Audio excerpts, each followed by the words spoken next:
Hello, guys. Welcome to your Accent Coach Online. Today, we're going to be talking about the general American accent for Indian speakers.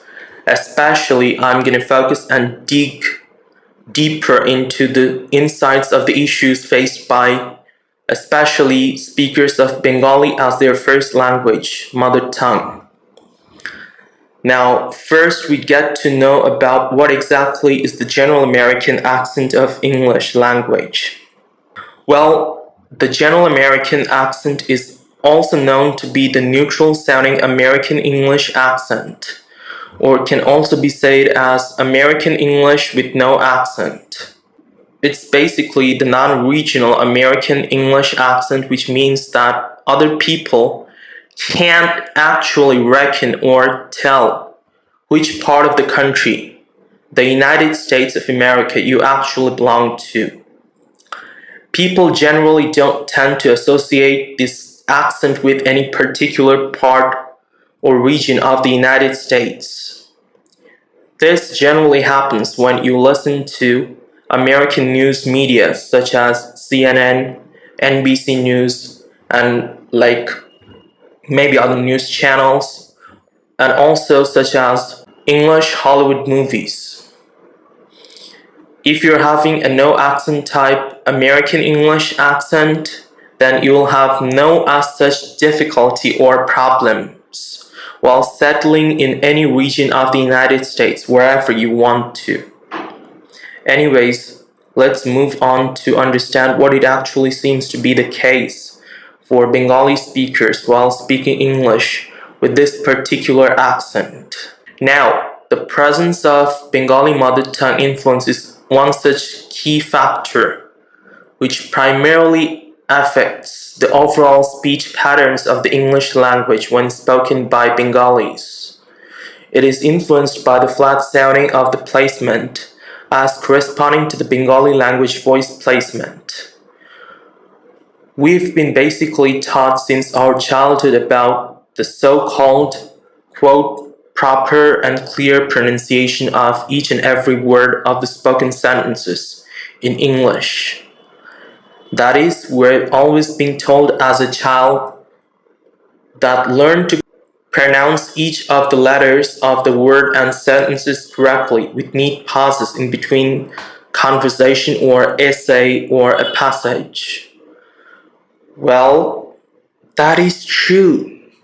It definitely does help for everyone to comprehend and perceive everything absolutely clearly and properly.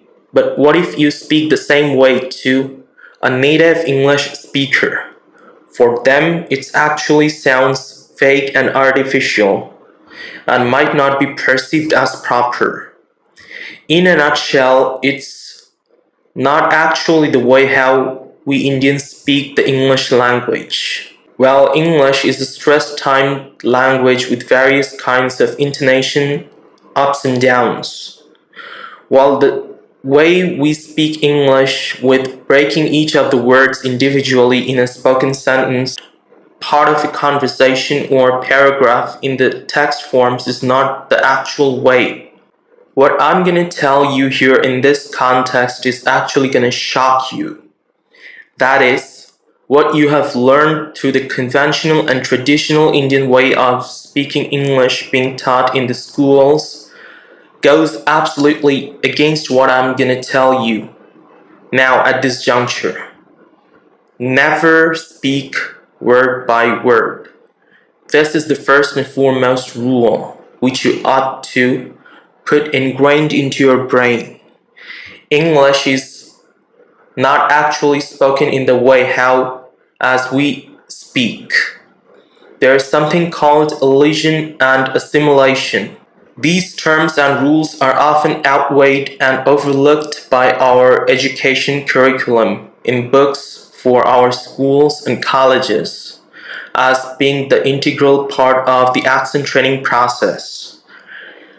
What it means is that there tends to be some elimination of vowel sounds and consonant sounds within maybe a word, two words being connected together in a phrase, etc. Also, there happens to be connections and linkings of two or more words in a particular spoken sentence in English, which sounds like one spoken phrase or sound unit. Elimination of syllables also often tend to happen in American English. That is, some letters at the end of certain words get dropped or its influence is minimized while speaking them in a sentence. You might be saying this sentence in your way of like, for example, for instance, where do you want to go? Or let's say, what are you trying to say? But however, these two sentences are not actually spoken in the way of how they are written in text forms. These are actually spoken as, where do you want to go? Where do you want to go?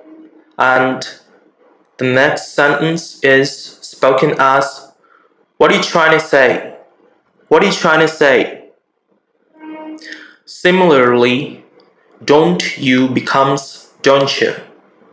You've also gotten many short contractions frequently being used in fast-spoken colloquial American English, such as shoulda, coulda, woulda, kinda, have to, gonna, wanna, and also some reductions like I'll, you'll, she'll, he'll, etc. We basically tend to think about the problem which likely arises when trying to understand the speech of native English speakers is that they talk very fast, and for other native speakers, they don't have any consideration of speaking of in slower pace as what we Indians do, which is not particularly the case.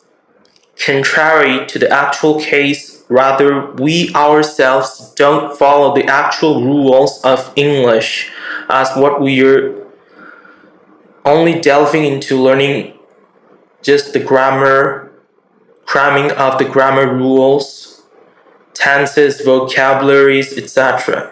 If you want to see the instant change and progress that you dream to see for yourself speaking English with American accent, then first you ought to break the barrier of all these influences, that is the rules of grammar, etc., and listen to as many American English speakers most of the time of the 24 hours of the day. Try to watch and listen to podcasts, TED Talks, movies, TV shows, news in English. If you can't catch a word or phrase, then it might be getting reduced or contracted. So rewind back and slow down the pace in the settings in your device and listen back again. This is going to help you greatly to break your traditional habit of speaking English, and sooner you'll find yourself getting closer to the same pace as that of your natural native sounding speech patterns to that of an American person. Thank you very much for watching this video. Hope it's going to help you to get you started on your learning path. Thank you.